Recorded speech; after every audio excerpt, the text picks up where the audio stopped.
ဒီကနေ့ထပ်ပြီးတော့ဖတ်ပြသွားမှာပဲဖြစ်ပါတယ်မဖတ်ပြခင်မှာအရင်ဆုံးပြောချင်တာကတော့ဒီစာအုပ်လေးကိုရေးပေးခဲ့တဲ့စာရေးဆရာခဲတံကိုခွင့်တောင်းအပ်ပါတယ်ကျမဒီစာအုပ်လေးကိုဖတ်ပြရတဲ့ရည်ရွယ်ချက်လေးကတော့ကိုယ်တိုင်စိတ်တက်ကြနေတဲ့ချိန်မှာအရန်ကိုအထောက်အကူပြုခဲ့လို့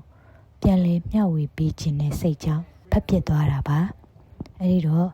စာရေးဆရာခဲတံကိုအလေးအနက်ခွင့်တောင်းအပ်ပါတယ်ကိုယ်စိတ်ကိုပင်ပန်းစေတဲ့ယုံဝန်းတွေကိုရှောင်ပါတခါတလေကြရင်ကျွန်တော်တို့အနားမှာကျွန်တော်တို့စိတ်ကိုပင်ပန်းအောင်လုပ်နေတဲ့သူတွေရှိတတ်ပါတယ်သူတို့ရဲ့စိတ်ရင်းခံကိုကကျွန်တော်တို့ပျော်နေတာကိုမြင်ရင်သူတို့မပျော်ပါဘူးကျွန်တော်တို့အဆင်ပြေနေတာကိုမြင်ရင်မနာလိုဝန်တူဖြစ်ပါတယ်ကျွန်တော်တို့မှာအကြည်ဓာတ်လေးရှိနေပြီဆိုရင်အဲ့ဒီအကြည်ဓာတ်လေးကိုအမြန်ပြက်ပြက်အောင်လှုပ်လိုက်ရမှကျင့်တတ်တဲ့သူတွေပါကျွန်တော်ကိုယ်တိုင်လည်းအဲ့ဒီလူမျိုးတွေကိုကြုံတွေ့ခဲ့ရပူပါတယ်အဲ့ဒီသူတွေရှိတဲ့အနာကိုရောက်သွားတာနဲ့ကျွန်တော်တို့စိတ်တွေကမတတ်မတာဖြစ်ရတယ်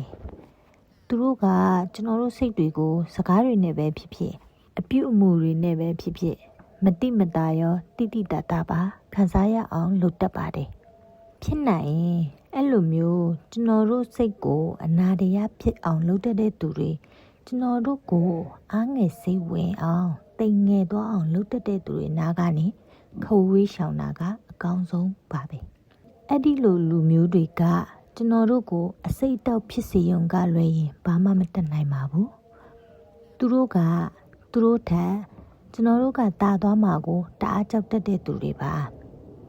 ကျွန်တော်တို့အောင်မြင်နေတာကိုမြင်ရင်လည်းမုဒိတာမပွားနိုင်ပါဘူးအမြဲတမ်းမကောင်းတဲ့ဘက်ကနေပဲဝေဖန်တိုက်ခိုက်နေတတ်ပါတယ်ကိုယ့်ရဲ့မဟုတ်မမှန်တဲ့သတင်းတွေကိုလည်းတပုတ်လေလွတ်ပြောနေတတ်တယ်ကျွန်တော်တို့စိတ်ကိုအမြဲတမ်းညှဉ်းညူးနေအောင်လုပ်နေမှာပါပဲဖြစ်နိုင်ရင်ကိုယ်စိတ်နဲ့အစင်မပြေနိုင်တဲ့သူတွေတွေ့လာတဲ့အခါကျရင်စိတ်ရောလူပါအပင်ပန်းခံပြီးအဲ့ဒီသူတွေအနားမှာရှိနေဖို့မလိုအပ်ပါဘူးအဓိကလိုအပ်တာကကျွန်တော်တို့အပေါ်မှာမနာလိုအမုန်းထားပြီးမဆက်ဆံတတ်တဲ့သူတွေကျွန်တော်တို့စိတ်ကိုအကြည်ဓာတ်လေးပေးမဲ့သူတွေကိုချင်းစာတရားရှိပြီးတော့တစ်ဖက်သားရဲ့အားနည်းချက်တွေကိုမနှင်းချတတ်တဲ့သူတွေဖြစ်နေဖို့ပါပဲလိုအပ်ပါတယ်စိတ်ထားကောင်းကောင်းထားပေးတတ်တဲ့သူတွေကိုပဲကျွန်တော်တို့အနားမှာထားတာအကောင်းဆုံးပါပဲသူတို့ရဲ့စိတ်ကြည်ဓာတ်လေးတွေကကျွန်တော်တို့ရဲ့စိတ်ကလေးတွေကိုအေးချမ်းနေစေရပါတယ်ဒီနေ့တစ်နေ့ကိုစိတ်ထားကောင်းကောင်းဖြင့်ရှင်သန်နေထိုင်နေစိတ်ထားကောင်းကောင်းလေးထားကြည့်ပါတခါတလေကြရင်လောကကြီးမှာရှင်သန်နေထိုင်သမျှကာလပတ်လုံးကိုယ့်အပေါ်ကိုကောင်းပေးနေတဲ့သူတွေလည်းရှိလာနေမှာဖြစ်တယ်လို့ကိုယ့်အပေါ်ကိုကောက်ကြည့်ရုံမှတဲ့သူတွေလည်းတွေ့လာနေအောင်မှာပါပဲဘလို့လူမျိုးတွေနဲ့ပဲတွေ့ကိုယ်စိတ်ကိုအကောင်းဆုံးဖြစ်အောင်ထားပါစိတ်ထားကောင်းကောင်းလေးနဲ့ပဲရှင်သန်နေထိုင်ကြည့်ပါစိတ်ကိုကြည်ကြည်လင်လင်လေးဖြစ်အောင်ထားတာနဲ့အမျှစိတ်ကပေါ်ပါလာတယ်တခြားသူတွေအပေါ်မှာမကောင်းမြင်တဲ့စိတ်လည်းမရှိတော့ဘူးမနာလိုဝန်တိုတဲ့စိတ်လည်းမရှိတော့ဘူးကိုယ့်ကိုယ်သူများတွေလိုက်ပြီးနိုင်ရှင်မိတာတွေမလုံမိတော့သလိုကိုယ့်ရဲ့တည်ရှိမှုအပေါ်မှာလက်ခံတက်လာပါတယ်စိတ်ထားကောင်းကောင်းလေးနဲ့ပဲဘဝကိုနေထိုင်ကြည့်ပါအဲ့လိုမျိုးနေတာလေးကစိတ်ညစ်စရာတွေကိုတော့တော်ရုံမတွေးမိတော့ဘူးခေါင်းထဲကိုစိတ်ညစ်စရာတွေဝင်လာရင်တော့ချက်ချင်းထုတ်ပြလိုက်ဖို့ကိုတွေးနေမိမှာပါဘာလို့လဲဆိုတော့ကြည်လင်နေတဲ့စိတ်လေးနဲ့ပဲနေထိုင်ရတာကပိုကောင်းမှန်းသိလာတာမို့စိတ်ညစ်စရာတွေကိုခေါင်းထဲမှာကြကြမတွေးချင်တော့တာမျိုးပါစိတ်ထားကောင်းကောင်းလေးထားပြီးဖြတ်တန်းကြည့်ပါအဲ့ဒီတနေ့လုံးကစိတ်ကြည်လင်နေပြီးတော့နေရထိုင်ရတာကအကြည်တက်လေးရနေပါလိမ့်မယ်ကိုယ်တိုင်စိတ်အေးချမ်းမှုကိုတိဆောက်ထားပါကျွန်တော်တို့အိမ်နာကအန်နီဂျီတယောက်ရှိတယ်အဲ့ဒီအန်နီဂျီကအမြဲတမ်းသူပြောလိုက်ရင်စိတ်အေးချမ်းခြင်းတဲ့အကြောင်းစိတ်ချမ်းချမ်းသာသာနေခြင်းတဲ့အကြောင်းကိုပြောပါတယ်ဒါပေမဲ့သူ့မိသားစုနဲ့တော့အမြဲတမ်း သူကကြီးပဲစိတ်ညစ်စရာတွေကိုခိုညီးတယ်လို့ညီးပြသူ့သားသမီးတွေအပေါ်ဆဲလို့ဆဲနေပြီးရင်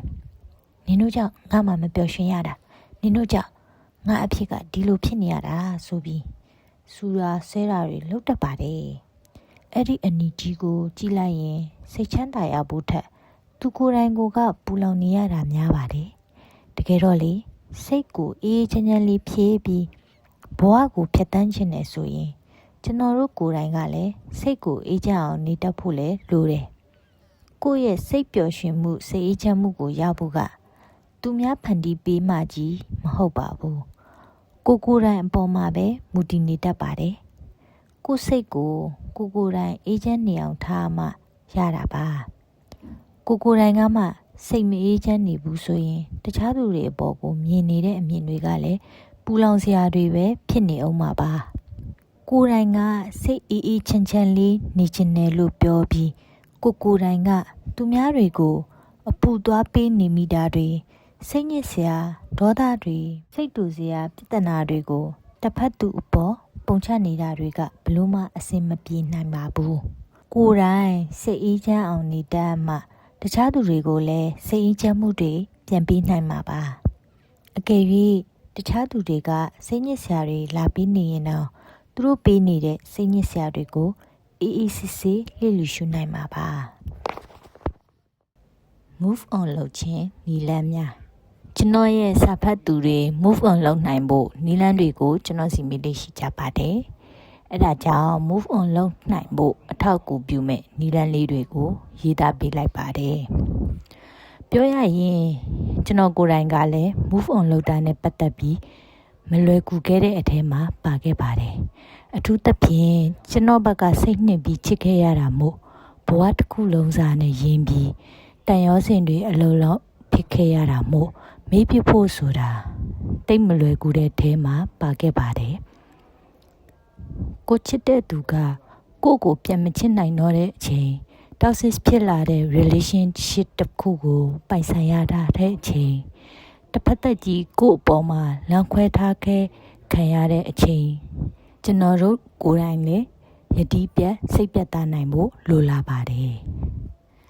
ကိုအပေါ်ကိုသူ့ဘက်ကတော့ထားခဲ့နိုင်တာပဲဗျာကျွန်တော်တို့ကရောဘာတွေတတ်နိုင်အောင်ပါလဲကျွန်တော်စိတ်ကတော့ထားသွားတဲ့သူပြန်လာမယ့်အချိန်ကိုအုပ်ချုပ်ပြီးပြန်ဆောင်မနေခြင်းဘူးကိုမချစ်မနစ်တတ်လို့ထားသွားခဲ့တဲ့သူတွေအတွက်ကျွန်တော်တို့ကဘာလို့မျောလင်းချက်တွေတပုံတပင်ကြီးထားပြီးချစ်ပေးနေဖို့လိုနေမှာလဲကျွန်တော်မှာကအဲ့ဒီမာနတော့ရှိတယ်အဲ့ဒါကြောင့်မို့လဲကျွန်တော် move on လုပ်တဲ့အခါတစ်စိတ်တစ်ပိုင်းအနေနဲ့ကျွန်တော်ရဲ့မာနကအထောက်ကိုပြုခဲ့တဲ့ထင်ပါတယ်လောကကြီးမှာကိုဖြစ်ချင်တဲ့စိတ်ဆန္ဒအတိုင်းဖြစ်မလာတဲ့ကိစ္စတွေကအများကြီးရှိတယ်ဖြစ်ချင်တာထက်ဖြစ်တဲ့နာကိုဦးစားပေးရတာတွေရှိတယ်ကိုအပေါ်ကိုမကောင်းပေးနိုင်တဲ့သူအတွက်မေးပြေဖို့ကြိုးစားတာဟာဖြစ်တဲ့ကိစ္စတစ်ခုပါပဲကျွန်တော်ချစ်ခဲ့ပူတဲ့သူတယောက်ကိုမေးပြဖို့ကြိုးစားတော့ကသူ့ကိုတော်ရုံနဲ့မမေ့နိုင်ခဲ့တာဟာသူ့အပေါ်ကိုမျှော်လင့်ချက်တွေအများကြီးထားနေခဲ့သေးတာကြောင့်ဖြစ်တယ်ကျွန်တော်တို့တွေ move on မလုပ်နိုင်ရခြင်းအဓိကအကြောင်းရင်းကလည်းအဲ့ဒါပဲကိုချစ်ရတဲ့သူပေါ်မျှော်လင့်နေမိသေးတာသူပြန်ချစ်လာနိုင်သေးတယ်ဆိုပြီး false hope တွေထားနေသေးတာကြောင့်ပါမျှော်လင့်ချက်တွေမထားပါနဲ့ဖြစ်နိုင်ရင်လက်ကျန်တန်ရုံစင်တွေနဲ့သူပြန်ချစ်လာနိုင်သေးတယ်ဆိုပြီးမမျှော်လင့်ပါနဲ့စိတ်ဖြတ်နိုင်အောင်ဖြတ်ပါမပြတ်သားနိုင်ခြင်းတွေကကျွန်တော်တို့အတွက်ပိုပြီးခံစားရနိုင်တဲ့ကိစ္စတွေကိုပဲဖြစ်လာစေမှာပါ move on လုပ်တာကချက်ချင်းကြီးမလွယ်ကူတဲ့ကိစ္စဆိုပေမဲ့အဲ့ဒီ false hope တွေကိုခေါင်းထဲကထုတ်လိုက်တာနဲ့တပြိုင်နက်စိတ်ကအလိုလိုပြတ်သားသွားနိုင်ပါတယ်အဆက်အသွယ်တွေဖြတ်တောက်ပါအဆက်အသွယ်တွေဖြတ်တောက်ဖို့ကြိုးစားပါကိုယ့်ရဲ့ပတ်ဝန်းကျင်ကိုသူမရှိတဲ့ရုံဝန်းတစ်ခုဖြစ်အောင်ဖန်တီးပါဥပမာ social media အပေါ်မှာအမြဲတမ်းတွေ့နေရတာတွေကိုဖြတ်တောက်ပါကိုယ့်ရဲ့ social media အကောင့်ထဲမှာသူ့ကိုမမြင်အောင်ထားပါ blog ဆရာရှိရ blog ပြီး unfriend ဆရာရှိတာ unfriend ပါအလုပ်တွေဖိလုပ်ပါ move on လုပ်နေစေကာလမှာတတိယနေတာမျိုးတွေလည်းရှိနိုင်ပါတယ်အဲ့ဒီအချိန်မျိုးမှာကိုယ်သဘောကျတဲ့ဝါသနာပေါ်မှာပဲဖြစ်ဖြစ်ကိုယ်အလုပ်ပေါ်မှာပဲဖြစ်ဖြစ်ကိုယ်ဘဝအတွက်တိုးတက်ရာတိုးတက်ကြောင်းဖြစ်နိုင်မဲ့ကိစ္စတွေအပေါ်မှာပဲဖြစ်ဖြစ်စိတ်ထည့်ပြီးလေးလာပါကိုယ့်ရဲ့စိတ်ကိုဘယ်တော့မှအလွတ်မပေးပါနဲ့အလုပ်ကိုအမြဲတမ်းစိတ်ထည့်ပြီးလုပ်ကြည့်ပါဘုရားရှိခိုးတာအိမ်လုပ်တာစတဲ့ကိစ္စတွေအပေါ်မှာစိတ်ထည့်ပြီးလုပ်ကြည့်ပါအလုံးနဲ့လူနဲ့မပြတ်တဲ့အခါတတိယဖို့ကိုတော့အနိုင်နိုင်ဖြစ်လာပါလိမ့်မယ်မိဘတွေနဲ့တငယ်ချင်းတွေအပေါ်မှာအချိန်ပေးကြည့်ပါကို့အနာမှာဘသူတွေမရှိရှိနောက်ဆုံးကို့အနာမှာကြံပေးနိုင်မဲ့သူတွေဆိုတာကိုယ့်ရဲ့မိဘတွေနဲ့တငယ်ချင်းကောင်းတွေပဲရှိပါတယ်ဝမ်းနေစရာတွေစိတ်ညစ်စရာတွေကိုတယောက်တည်းခံစားပြီးတော့အငြင်းနေရတာထက်ဆိုင်ကိုမိဘတွေကိုတငယ်ချင်းကောင်းတွေကိုအချိန်ပေးကြည့်ပါကိုယ့်ရဲ့စိတ်ခံစားချက်တွေတဖြည်းဖြည်းတက်တက်လာပြီးတော့ move on လုပ်တဲ့နေရာမှာပို့ပြီးတော့လွယ်ကူလာပါလိမ့်မယ်စာအုပ်ကောင်းတွေဖတ်ကြည့်ပါကျွန်တော်တို့ရဲ့မကောင်းတဲ့စိတ်ခံစားချက်တွေနာကျင်စရာတန်ရာဟောင်းတွေကိုကုစားဖို့ရအတွက်စာအုပ်ကောင်းတွေဟာတိတ်အရေးပါပါတယ်စိတ်တကြနေတဲ့အချိန်အသက်ကွဲနေတဲ့အချိန်တစုံတစ်ယောက်ကိုတတိယနေတဲ့အချိန်တွေမှာကိုယ်စိတ်ကို healing ဖြစ်စေမဲ့စာတွေကိုယ်စိတ်ကို strong ဖြစ်စေမဲ့စိတ်သက်မှာကြောလာအောင်စိတ်သက်ကြနေရကနေယုံထွက်လာနိုင်စေတဲ့စာအုပ်ကောင်းတွေကိုစိတ်ပါလက်ပါဖတ်ကြည့်ကြည့်ပါလက်တွေလိုက်နာကျင့်သုံးကြည့်ပါစာအုပ်တွေဖတ်ခြင်းဟာကျွန်တော်တို့စိတ်ကိုအကောင်းဆုံး healing လုပ်ပေးနိုင်တဲ့မိတ်ဆွေအစစ်မှန်တွေဆိုတာကျွန်တော်ရဲရဲကြီးအာမခံနိုင်ပါတယ်ဒီနေ့ကတော့ဒီလောက်ပါပဲနောက်ရက်တွေမှာလည်းကြန့်ရှိနေတဲ့မာတိကာများကိုထပ်ပြီးဖတ်ပြပေးသွားမှာပဲဖြစ်ပါတယ်ကျေးဇူးတင်ပါတယ်